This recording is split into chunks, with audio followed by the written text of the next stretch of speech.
Hello everyone.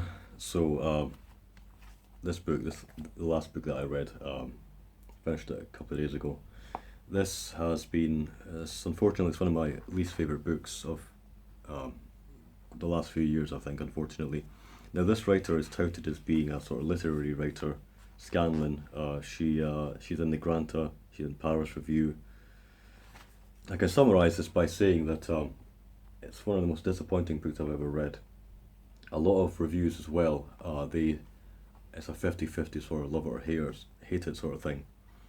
I love the title, The Dominant Animal. The cover as well is brilliant.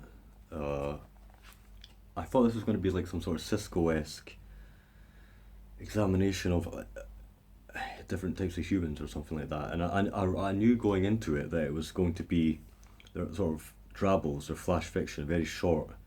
Um, and I thought they would be very sharp and distinct, um, sophisticated and very crafted. Apparently, she spent a lot of time on these. It's kind of hard to believe. And I thought I'd really like this. It looks my sort of thing entirely. But it became a running theme where I talked to a friend about this and just took photos of the pages and the stories even, and said, what does that mean? What you know what I mean? I just I just got utterly flabbergasted by these, and I'll get to the point. You'll see what I mean. And I always try to give the author the benefit of the doubt, and and I suggest to myself that it's my fault. I don't get it. I'm not smart enough. But some of these are just utterly boring and tedious. For example, try and find it.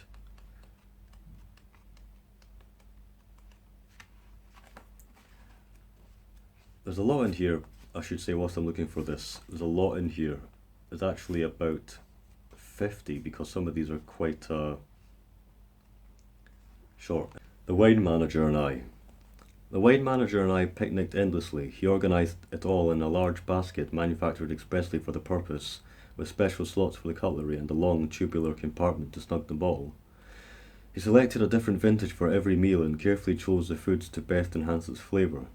He was slightly older than I, with thin white hair and a body that might not be disagreeable. I had been styling my hair suggestively for years. These days I wore it in a traditional crop of the elderly. Before that I'd spun it round and round like a silken cone wrapped in an airy scarf. Here at last was a calm life. On his checkered blanket spread across the grass of some park or other, we would sit until the large plants around us began to cast man-shaped shadows.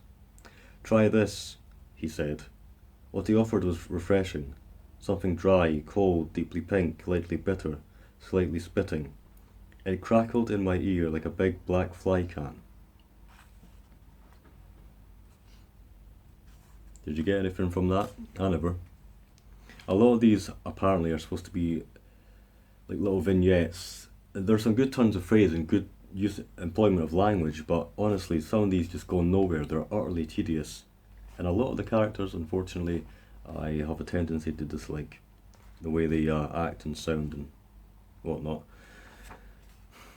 That's not even the worst one. There's a lot in here, and actually, I don't know. I can't remember if I said before, but I every time I read these, I've never experienced something quite like this when reading. I I finish one, shrug, frown, and then just instantly forget what I read and then just go into the next one because it doesn't. It feels like modern art. If I'm going to be honest, if I'm going to go on a little bit of a rant, it feels like modern art. It makes no attempt to impress whatsoever. It's just I honestly can't believe some of these were published. There's decent ones. There's one called Shh, as in Shh.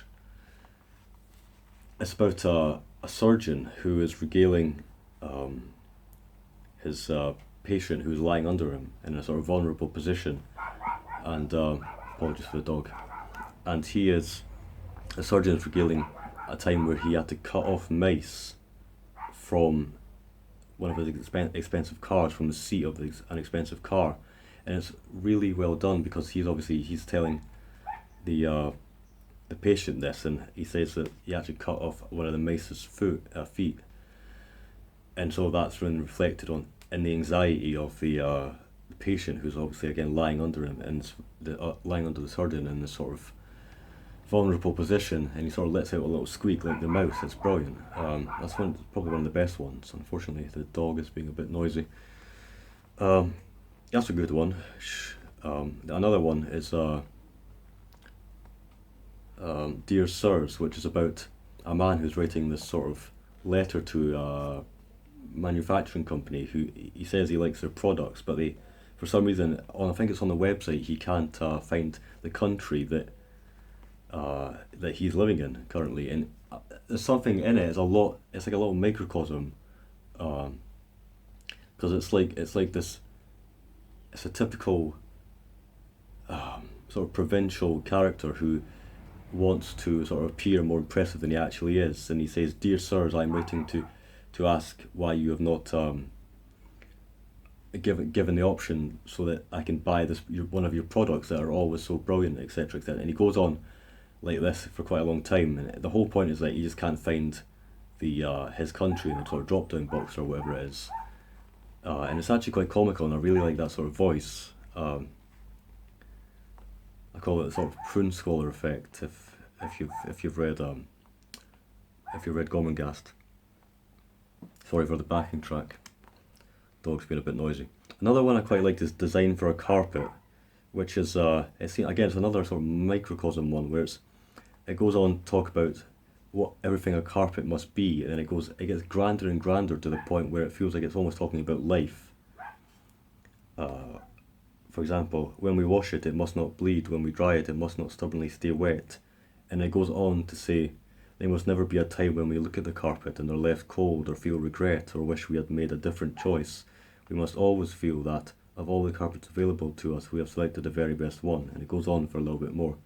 Quite like those. But some of these are just... I just can't believe that they're...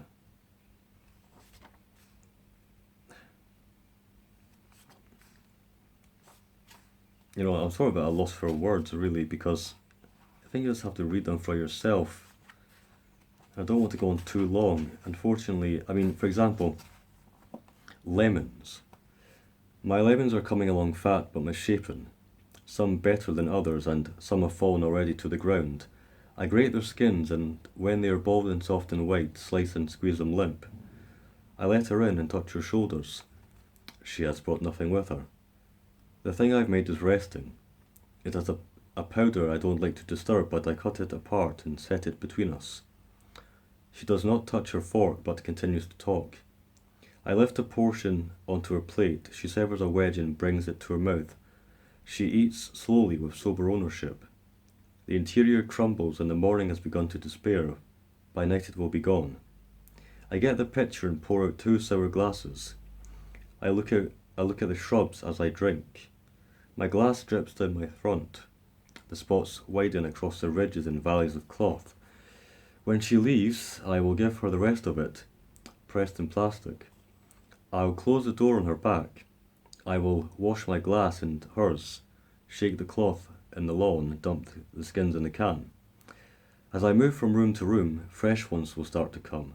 They will tumble down one after another. They will knock me on the head and roll across the floor, across rooms, out into the street, and further even than that. Okay, next. Some of these, honestly, they're not too bad. I think all I can say is that the best ones are about a 3 out of 10, and the worst ones are some sort of negative out of 10. Decent one again. I'm just looking. I'll cut it short here, but I'll end it shortly here. But another one's Men of the Woods. I quite like this one in that it deals with various people who all end up in the woods, and it's very much a somber story. Story in the loosest possible sense. Again, all these are quite like vignettes. The father, for example, it starts with a description of the father, then it goes on to the son, the black-haired boy, the thin boy. It's quite melancholy and somber. I'll tell you what it is, a lot of these are almost fly on the wall. They're which I guess it has its purpose, but I just don't think there's enough merit in them to sort of warrant. 'Cause I'm perfectly fine with experimental fiction. It's just that some of these are just utterly devoid of any sort of story, and it makes you hard. It makes it hard to care, and genuinely, it's hard to get across just how aloof and soulless these feel. The characters don't actually. You don't ever feel like you're with a character at all. I read reviews saying that they didn't enjoy what they read. Some again that one about the it ends with a black fly can, and the wine manager and I. I remember someone just saying on the review, what was that? What was supposed to get from that? And genuinely, a lot of these just felt like that. Uh, yeah, I think I'll leave it there. There's a lot more. Honestly, there's a lot more I could say about just how kind of bad some of these are, but I don't want to be mean or anything.